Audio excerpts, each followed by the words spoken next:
नमस्ते बच्चों।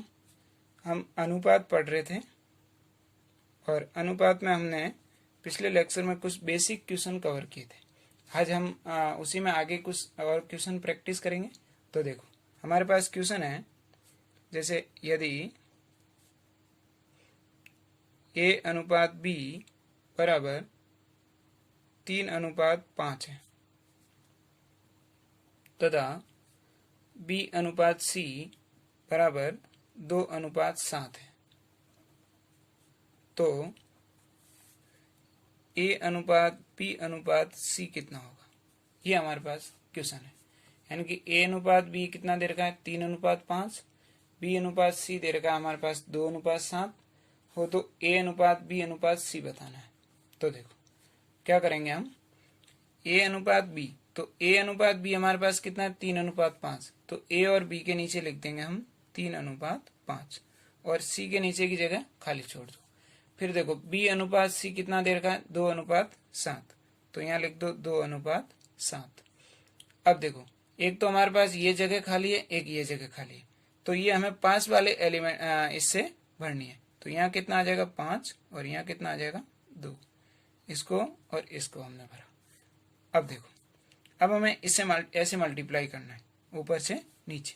तो देखो मैंने किया 3 × 2 कितना हो जाएगा 6, 5 × 2 कितना हुआ 10 और 5 × 7 करेंगे तो कितना हो जाएगा 35। ये हमारा आंसर है।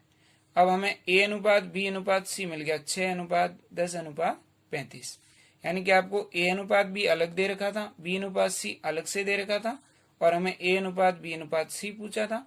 तो हमने इनको क्या इस तरीके से A अनुपात B अनुपात C फाइंड कर सकते हैं। इसमें देखो मैं आपको और क्वेश्चन बताता हूँ। जैसे हमारे पास क्वेश्चन है, यदि X अनुपात Y बराबर 5:7 तथा Y अनुपात Z बराबर 2:3 है हो, तो X अनुपात Y अनुपात Z क्या होगा। अब देखो X अनुपात Y 5:7 है, Y अनुपात Z कितना है 2:3 है, तो हमें X अनुपात Y अनुपात Z तीनों का कॉमन पूछा। तो वही तरीका लगाएंगे, X अनुपात Y को 5:7, यानी कि X अनुपात Y को X अनुपात Y के नीचे लिख दो, Z की जगह खाली छोड़ दो। फिर देखो Y अनुपात Z 2:3, तो यहाँ लिख दो 2:3 और यहाँ पे X खाली रह गया, यहाँ Z, तो ये पास वाले नंबर से इसको भर दो, ये 2 हो गया। अब आप क्या करो, इनको ऐसे मल्टीप्लाई कर दो। तो 5 × 2 कितना हुआ 10, 7 × 2 कितना हुआ 14, 7 × 3 करेंगे तो कितना आ जाएगा हमारे पास 21। ये हमारा आंसर आ गया। ये और फर्दर इसको सॉल्व नहीं कर सकते, तो ये 10 अनुपात जैसे 10 अनुपात 14:21 हो गया हमारे पास। तो ये आ गया। इसी में हम और क्वेश्चन प्रैक्टिस करते हैं। और क्वेश्चन जैसे हमारे पास क्वेश्चन आ जाए, जैसे देखो, जैसे हमारे पास क्वेश्चन है कि यदि A अनुपात B बराबर 3:2, B अनुपात C बराबर 4:5 है तथा C अनुपात D बराबर 1:3 हो, तो हमें बताना है A अनुपात B अनुपात C अनुपात D, ये बताना हमें। A अनुपात B 3:2 है, B अनुपात C 4:5 है और C अनुपात D 1:3 है। तो हमें बताना है कि A अनुपात B अनुपात C अनुपात D कितना होगा। तो देखो हमें वही तरीका अपनाना है। A अनुपात B दे रखा है, तो A के नीचे क्या लिखेंगे 3:2 और इन बाकी जगह को क्या कर दो खाली छोड़ दो। फिर देखो B अनुपात C, तो B और C के नीचे क्या लिखेंगे 4:5 और इधर की जगह और इधर की जगह को अभी खाली छोड़ दो। फिर देखो C अनुपात D कितना दे रखा 1:3, अब ये जगह भी क्या कर दो खाली छोड़ दो। अब देखो ये 2 यहाँ आ जाएगा, यहाँ आ जाएगा, मतलब इस 2 से ये दोनों जगह भर दी। फिर देखो ये 4 यहाँ आ जाएगा और ये 5 यहाँ आ जाएगा, फिर ये 1 यहाँ आ जाएगा और यहाँ आ जाएगा। ये गोले इसलिए लगाए ताकि आप कंफ्यूज ना हो, बाकी ऐसा जरूरी नहीं है। आपको पास वाली नंबर से खाली जगह पढ़नी है। उसके बाद में हम क्या करेंगे, ऐसे मल्टीप्लाई कर देंगे। तो देखो 3 इंटू 4 कितना होगा 12। इधर देखो 2 इंटू 4 कितना होगा 8। ये 2 इंटू 5 कितना होगा 10। और ये 2 इंटू 5 कितना होगा 10 इंटू 3 कितना हो जाएगा 30।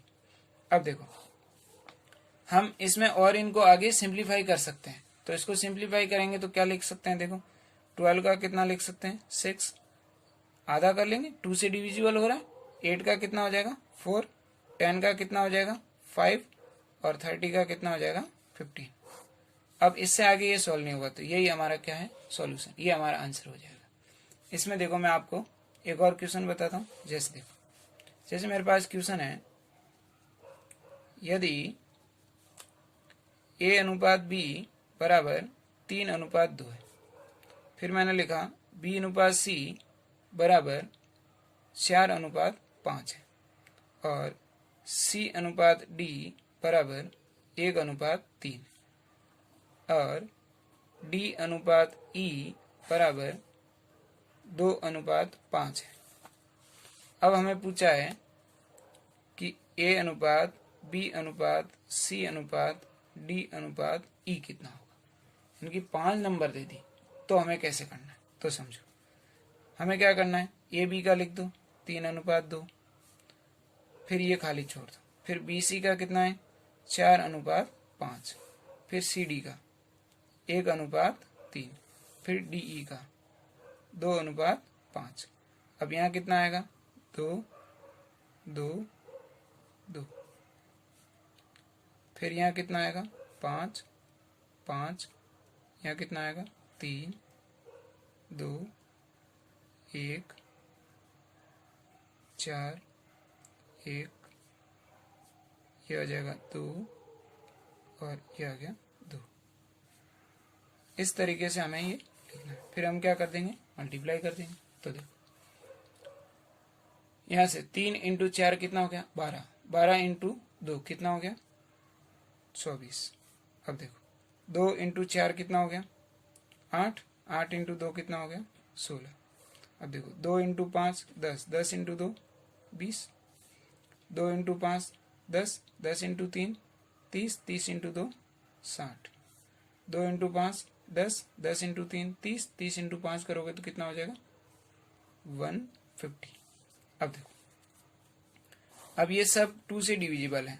तो देखो इसको मैंने 2 से डिवाइड किया तो कितना आएगा 12, इसको 2 से किया तो 8, इसको 2 से किया तो 10, इसको 2 से किया तो 30, इसको 2 से किया तो कितना आ जाएगा 75। ये हमारा क्या हो जाएगा आंसर हो जाएगा। इस तरीके से ऐसे आपको जो क्वेश्चन गिवन है उन क्वेश्चंस को आपको सॉल्व करना है। अब देखो इसमें मैं एक क्वेश्चन और बताता हूँ आपको कि इस टाइप के क्वेश्चन आए तो आप कैसे करें। जैसे यदि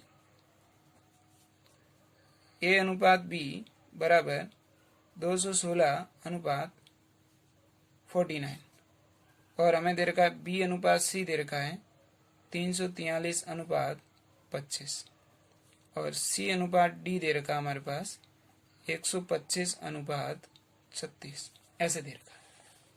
और इस क्वेश्चन में हमें पूछा है हो तो A अनुपात D बताओ।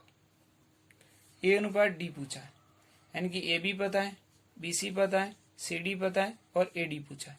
यानी कि जैसे ये वाला क्वेश्चन किया था हमने, तो हमें A और D का अनुपात यानी कि 6 अनुपात 15 ऐसे पूछा है। यहाँ से ये दो अलग से सॉल्व करेंगे, यानी कि ऐसे तीनों को लिखेंगे, A अनुपात B अनुपात C अनुपात D लिखेंगे, ऐसे तीनों को लिखेंगे, मल्टीप्लाई करेंगे, सिंप्लीफाई करके ये आएगा। फिर यहाँ से इन दोनों को उठाएंगे और फिर और सिंप्लीफाई हो रहा हो फर्दर तो उसको सॉल्व करेंगे और वही हमारा आंसर होगा। यहाँ मैं आपको डायरेक्ट बताता हूँ। देखो डायरेक्ट कैसे, A अनुपात D, A अनुपात D, तो यहाँ क्या लिखो 216 अनुपात 49, 343 अनुपात 25 और 125 अनुपात 36। अब इसको डायरेक्ट सॉल्व करते हैं। देखो 25, 125 कटेगा तो कितना आएगा 5। अब देखो 36 ये कटेगा तो कितना आएगा 6, और ये इससे कटेगा तो कितना आएगा 7। देखो 216 6 का क्यूब है, 343 7 का क्यूब है, और 125 5 का क्यूब है, और ये 7 का स्क्वायर 5 का स्क्वायर और 6 का स्क्वायर। तो एक एक नंबर तीनों बच गई। अब देखो 6 इंटू अपन करते हैं, 6 इंटू 5 करते हैं तो कितना होगा 30, 3 इंटू 7 करेंगे तो 210 अनुपात 1। ये हमारा क्या है आंसर। इस तरीके से हमें ऐसे क्वेश्चन को सॉल्व करना है। अगर आपको ऐसे समझ नहीं आया तो ए अनुपात बी अनुपात सी अनुपात डी लिख के, जो मैंने इससे पहले जो क्वेश्चन समझाया उसके अकॉर्डिंग आप सॉल्व कर सकते हैं।